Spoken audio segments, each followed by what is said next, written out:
갈라디아서 3장 10절에서 22절까지의 말씀입니다. 무릇 율법 행위에 속한 자들은 저주 아래에 있나니 기록된 바 누구든지 율법책에 기록된 대로 모든 일을 항상 행하지 아니하는 자는 저주 아래에 있는 자라 하였습니다. 또 하나님 앞에서 아무도 율법으로 말미암아 의롭게 되지 못할 것이 분명하니 이는 의인은 믿음으로 살리라 하였습니다.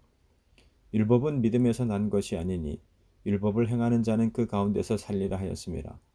그리스도께서 우리를 위하여 저주를 받은 바 되사 율법의 저주에서 우리를 속량하셨으니 기록된 바 나무에 달린 자마다 저주 아래에 있는 자라 하였습니다.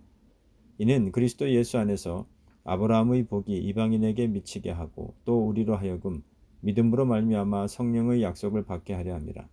형제들아 내가 사람의 예대로 말하노니 사람의 언약이라도 정한 후에는 아무도 패하거나 더하거나 하지 못하느니라. 이 약속들은 아브라함과 그 자손에게 말씀하신 것인데 여럿을 가리켜 그 자손들이라 하지 아니하시고 오직 한 사람을 가리켜 네 자손이라 하셨으니 곧 그리스도라. 내가 이것을 말하노니 하나님께서 미리 정하신 언약을 430년 후에 생긴 율법이 폐기하지 못하고 그 약속을 헛되게 하지 못하리라. 만일 그 유업이 율법에서 난 것이면 약속에서 난 것이 아니리라. 그러나 하나님이 약속으로 말미암아 아브라함에게 주신 것이라. 그런즉 율법은 무엇이냐? 범법함으로 더하여진 것이라 천사들을 통하여 한 중보자의 손으로 베푸신 것인데 약속하신 자손이 오시기까지 있을 것이라. 그 중보자는 한 편만 위한 자가 아니나 하나님은 한 분이시니라. 그러면 율법이 하나님의 약속들과 반대되는 것이냐? 결코 그럴 수 없느니라. 만일 능히 살게 하는 율법을 주셨더라면 의가 반드시 율법으로 말미암았으리라. 그러나 성경이 모든 것을 죄 아래에 가두었으니 이는 예수 그리스도를 믿음으로 말미암는 약속을 믿는 자들에게 주려 함이라. 지난 시간 말씀을 통해서도 전해드렸던 것처럼 오늘 우리가 함께 읽은 본문 말씀은 크게 두 부분으로 나누어 살펴볼 수 있습니다. 먼저 10절로부터 14절까지는 율법의 저주와 이를 극복하는 믿음에 대한 부분인데요. 그래서 지난주에는 믿음으로 말미암는 복이라는 제목으로 이 말씀을 함께 살펴봤습니다. 그리고 오늘 본문 말씀에 있어서의 다른 한 부분은 믿음을 주기 위한 율법의 목적에 대해서 말씀하고 있는 15절로부터 22절까지의 말씀인데요. 오늘은 이 부분을 본문으로 함께 말씀을 살펴보도록 하겠습니다. 언약이라는 단어는 히브리어로 베리트라고 합니다. 이는 성경에서 다양한 종류의 협약을 말하고자 할 때 사용되는 일반적인 용어인데요. 구약 성경에서는 세 가지의 언약 형태를 볼 수 있습니다.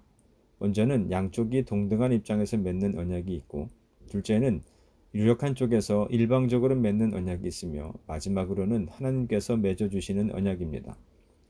그런데 여기서 가장 특징적인 것은 하나님께서 맺어주시는 언약인데요. 그 주도권은 언제나 하나님께 있고 사람은 항상 수혜자가 되는 형태로 하나님께서 인간에게 일방적으로 세우시는 약속이기 때문에 그렇습니다. 한편 언약이라는 단어는 창세기 6장 18절에서 처음 등장하고 있는데요. 죄악이 만연한 세상을 물로 심판하실 것을 결정하신 하나님께서 노아와 그의 가족들은 그들로 만들게 하신 방주를 통해 구원해 주시겠다라고 말씀하시는 장면을 통해서입니다. 이를 통해 생각해 보면 하나님께서 우리와 언약을 맺어 주었다고 해서 그냥 저절로 모든 일들이 이루어지는 것은 아님을 알 수 있는데요.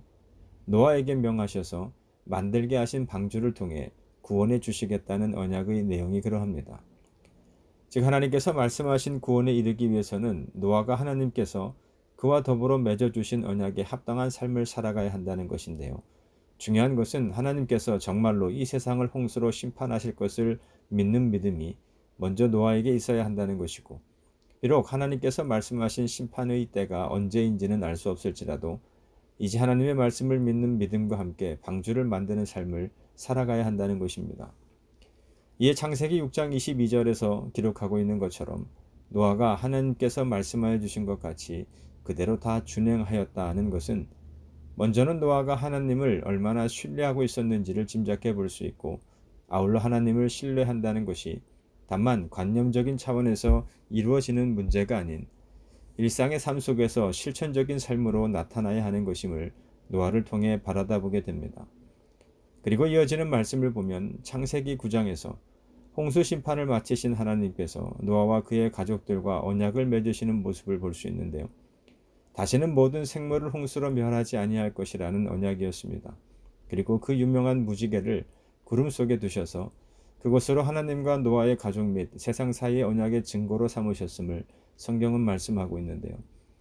따라서 우리가 오늘 하늘에서 바라다 보이는 무지개를 볼 때 그저 아름답고 황홀한 광경으로만 바라볼 것이 아니라 마땅히 생각해 보아야 할 것은 죄악이 만연한 이 세상을 하나님께서 홍수로 심판하셨지만 그 가운데서 은혜를 베푸심으로 노아와 그의 가족들을 구원하셨다는 것이고, 다시는 그와 같은 홍수로 세상을 심판하지 않으시겠다는 하나님의 말씀이어야 할 것입니다. 아울러 창세기 15장 말씀을 보면 아브라함이 여호와를 믿으니 여호와께서 이를 그의 의로 여겨주신 그때에 하나님께서 아브라함과 맺은 언약에 대한 말씀이 기록되어 있는데요. 출애굽에 대한 약속과 아브라함이 장수하게 될 것이라는 약속, 그리고 애굽 강에서부터 큰 강 유브라데까지 이르는 가나안 땅을 아브라함의 자손에게 주시겠다는 언약입니다. 그리고 창세기 17장에서는 하나님께서 아브라함으로 여러 민족의 아버지가 되게 하시겠다는 약속을 하나님이 반드시 이루어 주실 것이라는 믿음 가운데서 살아가야 한다는 말씀과 함께 언약의 표징으로서 할례를 행하도록 하신 사건이 기록되어 있는데요. 이러한 가운데 우리가 중요하게 여기며 바라보아야 할 것은 이러한 하나님의 언약이 결코 변치 않으신다는 사실입니다. 갈라디아서 3장 15절 말씀을 다시 한번 읽어보도록 하겠습니다. 형제들아, 내가 사람의 예대로 말하노니 사람의 언약이라도 정한 후에는 아무도 폐하거나 더하거나 하지 못하느니라. 먼저 이 말씀을 이해하기 위해서는 여기서 사용되고 있는 언약이라는 단어에 대한 이해가 있어야 할 것 같은데요. 이는 단순히 사람들 사이에서 이루어지거나 체결되는 약속을 의미하는 단어는 아닙니다. 주로 유언장이나 유언이라는 의미로 헬라 사회에서 사용되는 단어인데요. 따라서 바울이 15절 말씀을 통해서 말하고자 하는 것은 사람들 간의 관례 속에서도 유언을 통하여 정해진 내용은 바꿀 수 없다는 것입니다. 이는 오늘날이라고 해서 다르지 않는데요. 물론 유언을 한 사람이 사망하기 전에는 그 문서 자체를 파기하거나 개정된 유언장으로 대체할 수 있지만, 이미 죽은 경우라고 한다면 유언자가 유언을 할 당시 강압에 의하여 유언을 했거나 유언 당시 정신적으로 무능력 상태에 있었음이 입증되지 않는 한 무효로 할 수 없기 때문에 그렇습니다. 즉 이처럼 사람의 유언도 함부로 제하거나 더할 수 없는데, 하물며 하나님께서 맺어주신 언약이라면 더욱 그러하다는 것인데요. 창세기 15장에서 하나님께서 아브라함과 언약을 체결하는 장면이 이를 잘 나타내 보여주고 있습니다. 앞서 말씀드린 것처럼 하나님께서 아브라함에게 여러 가지 약속을 마치셨을 때 타는 횃불이 쪼갠 고기 사이로 지나갔다는 창세기 15장 17절 말씀을 통해서인데요. 이는 당시 사람들 간에 계약을 체결하고 그 체결된 계약을 확정할 때 일반적으로 행해지던 모습이라 할 수 있습니다. 즉 계약을 체결한 양쪽 모두가 쪼갠 고기 사이로 지나감을 통해서 서로 간에 체결한 계약을 확정하였던 것인데요. 이때 쪼갠 고기 사이로 지나간다는 것이 의미하는 것은 만일 서로 간에 체결한 계약을 누구라도 제대로 이행하지 못한다면 그 당사자는 이 쪼갠 고기와 마찬가지로 죽임을 당하게 될 것이라는 의미가 담겨져 있었습니다. 따라서 하나님께서 아브라함에게 약속을 하시고 타는 횃불이 쪼갠 고기 사이로 지나갔다는 것은 하나님께서 아브라함에게 하신 약속이 반드시 지켜질 것임을 의미합니다. 그런데 문제는 그 언약들이 약속하는 내용이 정확히 무엇이냐는 것입니다. 다시 말해서 하나님께서 아브라함에게 여러 번에 걸쳐 언약을 통해 약속하신 것이 있는데 그 말씀을 어떻게 이해하여야 하느냐는 것인데요. 창세기 12장 7절과 13장 15절 그리고 22장 18절 말씀을 함께 읽어보도록 하겠습니다. 여호와께서 아브라함에게 나타나 이르시되 내가 이 땅을 네 자손에게 주리라 하신지라.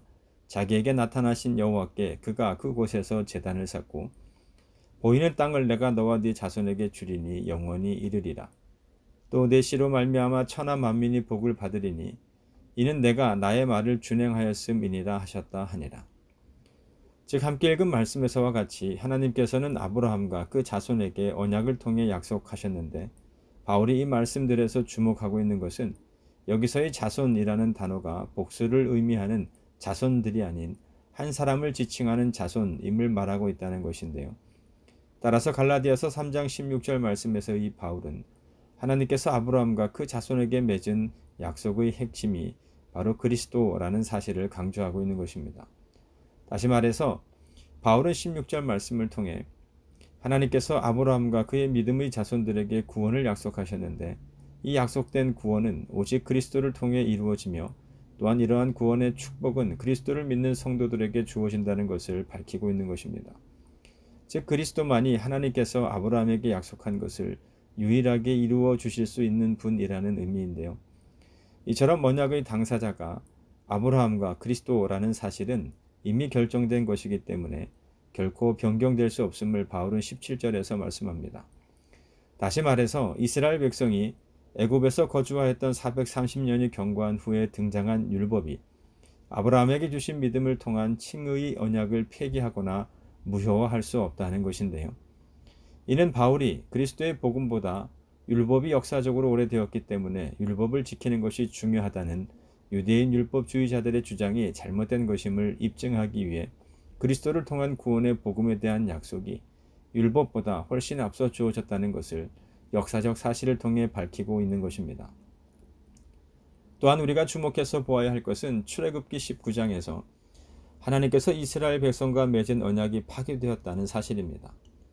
우리가 이전에도 살펴보았던 것처럼 이스라엘 백성들과 더불어 언약을 맺고 계시는 하나님께서는 그 백성들을 향하여 다음과 같이 말씀하셨습니다. 출애굽기 19장 5절과 6절 말씀입니다. 세계가 다 내게 속하였나니 너희가 내 말을 잘 듣고 내 언약을 지키면 너희는 믿은 모든 민족 중에서 내 소유가 되겠고 너희가 내게 대하여 제사장 나라가 되며 거룩한 백성이 되리라. 너는 이 말을 이스라엘 자손에게 전할지니라. 이때 이스라엘 백성들은 자신들이 하나님의 율법을 지킬 수 없다는 것을 인식하지 못하면서도 선뜻 하나님과의 언약을 맺었습니다. 자신들의 의를 세울 수 있으리라는 생각으로 그들은 출애굽기 24장 7절에 기록된 말씀처럼 여호와의 모든 말씀을 우리가 준행하리이다 라고 선언하였던 것인데요. 그러나 현실은 이들의 맹세처럼 쉽지는 않았습니다. 우리가 기록된 성경 말씀을 통해 보게 되는 것처럼 이스라엘 백성들은 하나님과 맺은 언약을 깨뜨리고 새긴 우상에 엎드려 경배하였음을 알 수 있는데요. 열왕기 상과 열왕기 하에 기록된 말씀들은 이스라엘 백성이 얼마나 하나님과 맺은 언약과 동떨어진 삶을 살면서 그 언약을 철저히 무시한 채 살아왔음을 보여주고 있습니다. 이에 예레미야 선지자는 이러한 이스라엘 백성들의 현실을 지적하면서 그로 인해 하나님과 맺은 언약이 파괴되었음을 선언하고 있는 것인데요. 예레미야 31장 31절로부터 33절 말씀입니다. 여호와의 말씀이니라. 보라, 날이 이르리니 내가 이스라엘 집과 유다 집에 새 언약을 맺으리라. 이 언약은 내가 그들의 조상들의 손을 잡고 애굽 땅에서 인도하여 내던 날에 맺은 것과 같지 아니할 것은 내가 그들의 남편이 되었어도 그들이 내 언약을 깨뜨렸음이라. 여호와의 말씀이니라. 그러나 그날 후에 내가 이스라엘 집과 맺을 언약은 이러하니 곧 내가 나의 법을 그들의 속에 두며 그들의 마음에 기록하여 나는 그들의 하나님이 되고 그들은 내 백성이 될 것이라. 여호와의 말씀이니라. 함께 읽은 말씀에서와 같이 특별히 33절 말씀을 통해서 하나님은 바벨론 포로 귀환 이후 이스라엘 백성이 하나님과 긴밀하게 교제하게 될 것을 약속하고 있습니다. 이러한 약속은 옛 언약 때에도 이스라엘에게 주신 것이었는데요. 그럼에도 동일한 약속을 새롭게 주시는 것은 옛 언약 시대의 이스라엘이 그 약속의 축복을 완전하게 누리지 못했기 때문입니다. 그래서 여호와께서는 새 언약을 이스라엘 백성들의 마음에 새겨 주심으로써 여호와를 진심으로 섬기는 언약 백성의 하나님이 되고 하나님의 뜻대로 행하는 자들을 자신의 백성으로 삼겠다는 의지를 표명하고 계신 것인데요. 사실 예레미야 29장부터는 하나님께서 포로로 끌려간 백성들이 다시 귀환하게 될 것을 말씀하시면서 그들을 회복시켜 주실 것을 계속해서 알려주셨습니다. 그리고 그러한 하나님의 말씀은 실제로 그와 같이 이루어졌는데요. 하나님께서 이전에 선지자 예레미야를 통해 말씀하셨던 것처럼 백성들이 포로로 끌려간 지 정확하게 70년이 되는 때 수르바벨의 인도 아래 많은 포로들이 예루살렘으로 1차 귀환을 했습니다. 그런데 예레미야서의 말씀을 계속 읽다가 보면 다만 포로에서 돌아오도록 하겠다는 것만을 말씀하신 것이 아닌 새로운 언약을 맺겠다는 말씀을 하고 있음을 볼 수 있는데요. 그렇다면 하나님께서는 왜 새 언약에 대해서 말씀하시는 것일까요? 사실 이 질문이 우리에게 있어서 굉장히 중요한 질문입니다. 이는 포로로 끌려갔다가 다시 귀환한 이스라엘의 진정한 회복과 깊은 연관이 있는 질문인데요. 그렇다면 여러분들께서는 이처럼 하나님의 말씀하심을 따라 포로 귀환을 하고 있는 이스라엘 백성들에게 있어서의 진정한 회복이란 무엇이라 생각하십니까? 단순히 포로로 끌려갔으니까 이제 다시 고향 땅으로 돌아와서 집을 짓고 성벽을 쌓고 예전 솔로몬의 성전만큼은 아니겠지만 다시금 성전을 건축하며 그곳에서 제사 드리며 살아가는 것이 이들에게 있어서의 진정한 회복이라 생각하십니까? 물론 앞서 말씀드린 것과 같은 회복의 모습이 포로 귀환을 통해 가나안 땅에 돌아온 이스라엘 백성들에게 필요한 것임에는 틀림이 없습니다. 그러나 그러한 일련의 모습들이 외적인 회복에 국한되어 있음을 간과해서는 안 될 텐데요. 다시 말해서 북이스라엘과 남유다가 왜 갈라지게 되었으며 또한 이 두 나라가 왜 망하게 되었고 포로로 끌려가게 되었는지 그 근본 원인을 생각해 보면 하나님과 시내 산에서 맺은 언약을 깨뜨리고 하나님을 떠났기 때문임을 알 수 있습니다. 하나님께서 말씀하신 율례와 법도를 따라 살지 못하였다는 것이고 하나님께서 금하신 우상을 숭배함으로 범죄하였기 때문이라는 것인데요. 이러한 관점에서 생각해 볼 때 포로로 끌려갔다가 다시금 돌아오게 된 것은 너무나도 감사한 자리이고 하나님께서 이루어 가실 회복의 시작임에는 틀림이 없지만 다만 그와 같은 외적인 회복의 모습에 취한 채 나라가 망하고 백성들이 포로로 끌려가게 된 근본적인 문제에 대한 회복이 이루어지지 않는다면 이스라엘 백성은 또다시 하나님을 떠나 범죄하는 백성이 될 수밖에 없습니다. 모든 문제의 원인이 되었던 하나님으로부터 떠난 이스라엘 백성들의 마음이 다시금 하나님께로 돌아오고 깨뜨렸던 언약을 다시 회복하는 것이야말로 이스라엘 백성들이 정말로 이루어 가야 할 진정한 회복의 모습이라는 것인데요.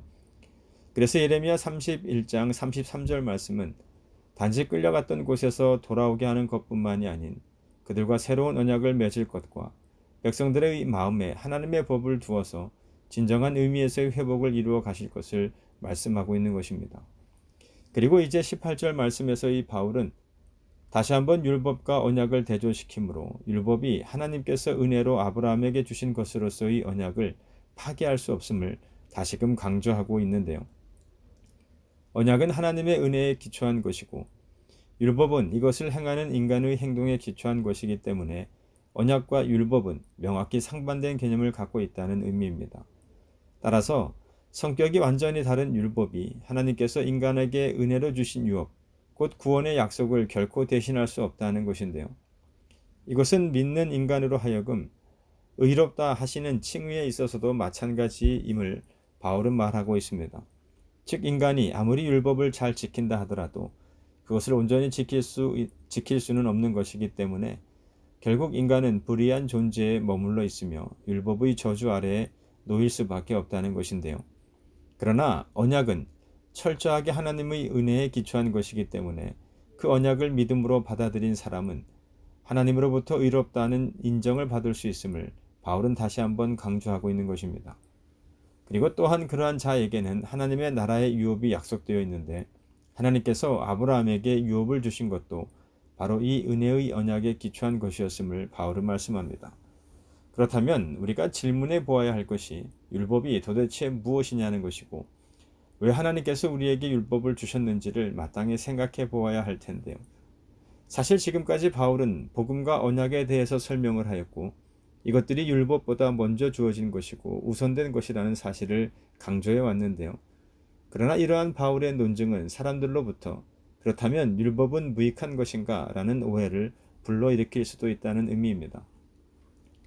그래서 바울은 하나님께서 인간에게 율법을 주신 목적과 율법이 전달된 방법 그리고 율법의 역할에 대해 설명함을 통해 율법에 대한 오해를 사전에 차단하고자 하고 있음을 볼 수 있는데요. 19절 말씀에서의 범법함을 인하여 더한 것이라는 말씀을 통해서 바울이 말하고자 하는 것은 언약이 체결된 후에도 인간은 계속 범죄하였기에 이러한 타락한 인간의 죄성을 깨닫게 하기 위해 율법 또한 필요하게 되었다는 것입니다. 따라서 율법이 주어진 목적은 인간으로 하여금 범죄의 사실을 뚜렷하게 알게 하기 위한 하나님의 조치였다는 것인데요. 주목해서 볼 것은 이러한 율법이 하나님께서 시내 산에서 천사들의 시중을 받는 가운데 모세에게 주셨다는 것입니다. 즉 율법 역시 하나님이 주신 것이며 그 수요 과정에 천사가 동원되었다는 것은 그 가치를 결코 과소평가할 수 없음을 의미합니다. 다만 모세라고 하는 중보자의 손을 빌어 하나님께서 인간에게 주신 율법은 그리스도를 통하여 직접 주신 복음과는 분명 차이가 있다는 것인데요. 이어지는 말씀에서의 바울은 율법의 임시적인 역할을 강조합니다. 즉 그리스도께서 오시기 전까지는 그 기능을 수행할 것이지만 그리스도께서 오시고 난 이후에는 더 이상 아무런 역할도 하지 못한다는 뜻인데요. 따라서 이 말씀은 내가 율법이나 선지자를 폐하러 온 줄로 생각하지 말라. 폐하러 온 것이 아니요 완전하게 하려 함이라는 마태복음 5장 17절 말씀처럼 그리스도께서 율법을 최종적으로 완성하셨기 때문에 이제 성도들은 한시적 기능만 갖고 있던 율법이 아닌 오직 그리스도를 통하여 구원을 얻고 그들에게 약속된 영원한 유업, 곧 구원을 얻을 것임을 말하고 있는 것입니다. 그렇기 때문에 바울은 율법이 결코 하나님의 약속들과 반대되는 것이 아님을 강조합니다. 율법과 언약은 모두 다 하나님께서 인간에게 주신 것이기에 서로 모순될 수는 없다는 것인데요. 즉 앞서도 말씀드린 것처럼 율법이 인간에게 주어진 목적은 인간으로 하여금 그들의 영적 무능력과 죄성을 발견하게 하기 위함이었기에 율법은 인간에게 하나님의 은혜가 반드시 필요하다는 사실을 깨우치는 역할을 할 수 있었다는 뜻입니다. 따라서 하나님께서는 율법을 완성시키기 위해 인간에게 그리스도를 보내시겠다는 은혜의 언약을 주신 것임을 바울은 말씀합니다. 이처럼 율법은 인간이 스스로의 힘으로는 죄에서 절대 벗어날 수 없음을 밝힘으로써 인간으로 하여금 다른 돌파구, 즉 믿음을 통한 구원이라고 하는 돌파구를 요청케 한다는 것인데요.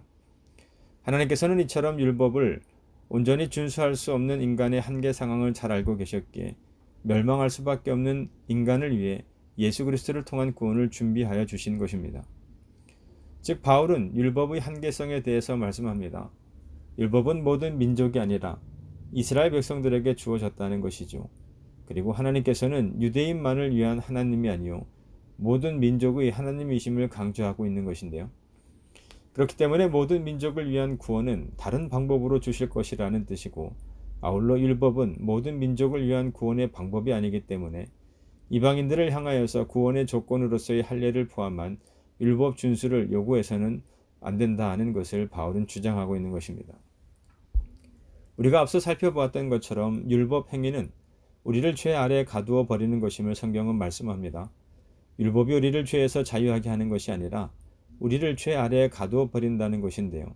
이는 죄의 문제를 해결하고 영생을 주실 하나님의 은혜를 증거하기 위한 것임을 성경은 또한 말씀합니다.